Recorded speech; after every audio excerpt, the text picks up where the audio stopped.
F8 Unit 9 Lesson 4.2 or Part 2.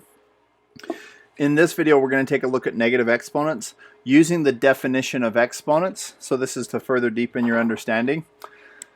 Now you should remember that positive is the opposite of negative and multiply is the opposite of divide. So looking back at the definition of exponents, 2 to the third power would be to multiply by 2 3 times. Now 2 to the negative third power would be to multiply by 2 negative 3 times. Now we can't multiply a negative number of times, but we can think of it as doing the opposite of both. So we can divide by 2 3 times, and that's exactly what 2 to the negative 3 will do for you. Remembering that dividing by a half is the same as multiplying by 2, and other side of that coin, dividing by 2 is the same as multiplying by a half, because dividing you can multiply by the reciprocal.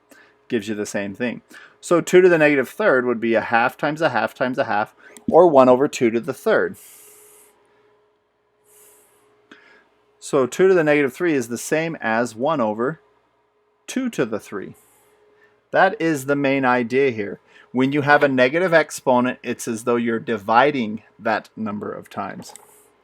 Also, you can look at the patterns.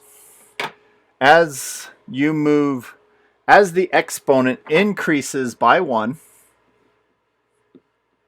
the number itself times by 3 as you move up.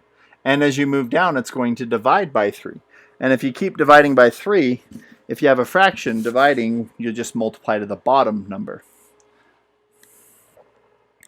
So 5 to the negative 5 becomes 1 over 5 to the third. 4x to the negative 9 would become 4 over x to the ninth. The 4 won't change. We'll leave it right where it is. But the x to the ninth goes to the bottom of the fraction, or x to the negative ninth. And when it moves through the fraction, it becomes a positive exponent. 2 over y to the negative 3. Well, 2 stays where it is, but y to the negative 3 will move up and become a y to the positive 3. Another example, 5 squared, x to the negative 3 over 4 to the negative 1, y to the negative 2 becomes 5 squared 4 y squared all over x cubed. Notice that the x moves down, the y moves up, and the 4 moves up. Every time you have a negative exponent, you can just move it from the bottom to the top or from the top to the bottom in a fraction. Thanks for watching.